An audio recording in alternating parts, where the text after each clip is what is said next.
Hi, pleasant good day. I want to address members of the public at this time.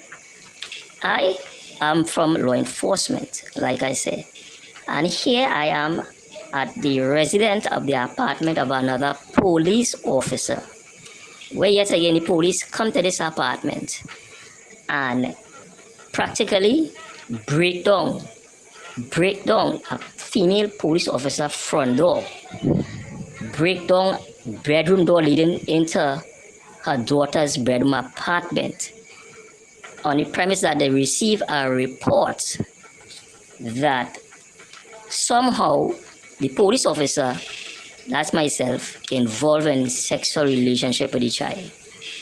When the police already have the information about persons continue to harass myself, this police officer as well as dozens of police officers from Southern Division, Central Division, Port of Spain Division, Transport and Telecom, the Police Academy, all these police officers, some members of the regiment, and some members of the fire services, all have been harassed.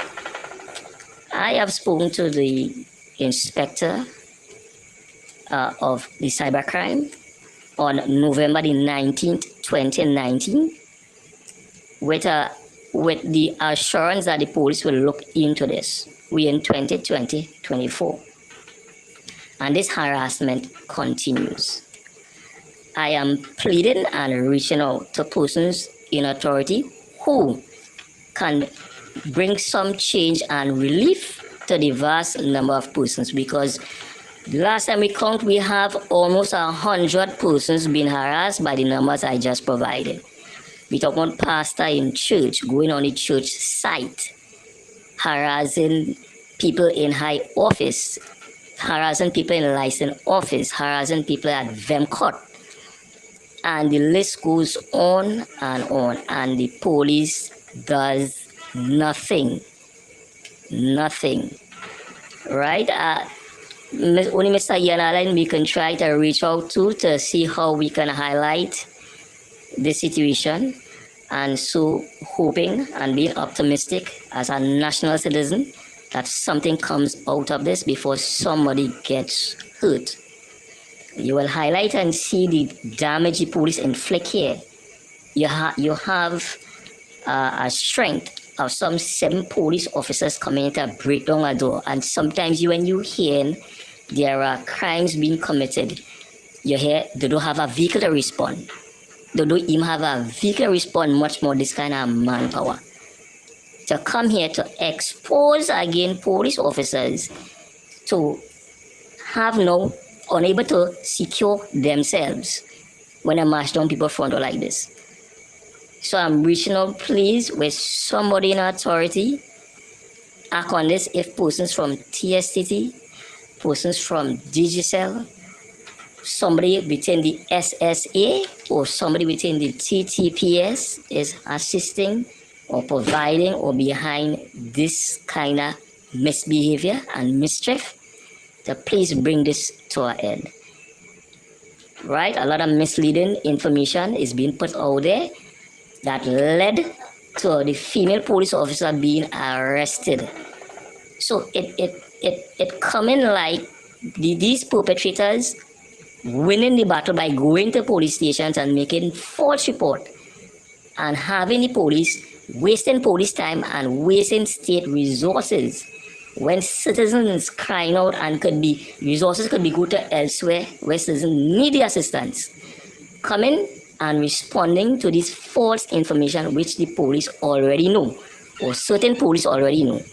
But having police officers come here and then conduct themselves in this way, interrogating a young 18-year-old who is not 100% healthy, does have to go to the Mount Hope Hospital for treatment, has a rare illness, and has to be attending Mount Hope Hospital on a regular basis.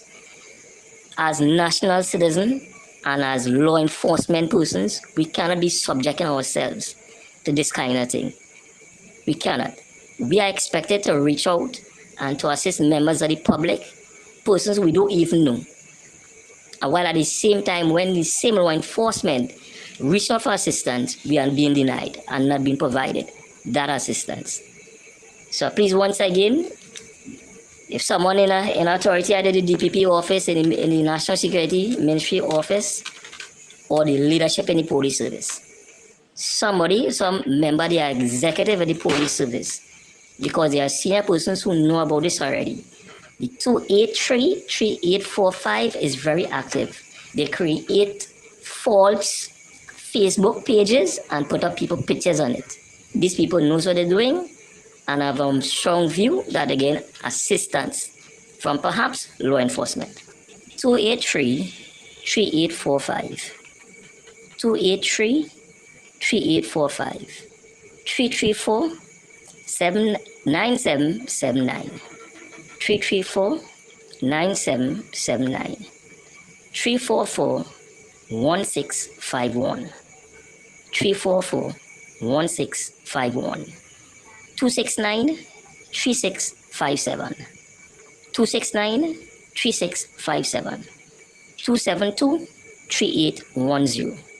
272-3810. And finally, 761-4805. 761-4805. Members of the public, if you're seeing this number showing up via WhatsApp, you're seeing it perhaps on Instagram or via Facebook, you know to report this.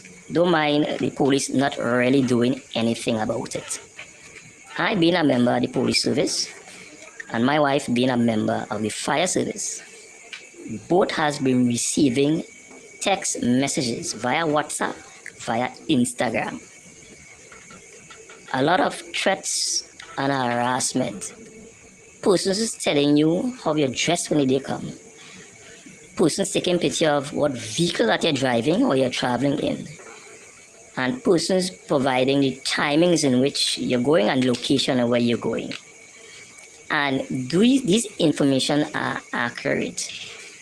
Every time you make a call and you call someone, persons recording your telephone messages and recording your text messages. So once again, I thank you. I thank Mr. Alleyne for the opportunity to make my plea. And if need be, I will do this again until Trinidad and Tobago know what's happening. And if the police can't do something, then the police choose to do nothing.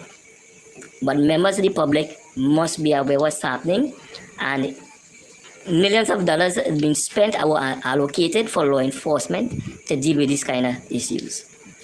And you can't have citizens being suffering to this kind of thing, and we are also tax-paying citizens. The state has a responsibility to protect its citizens. I thank you, and thank you to Mr. Yan.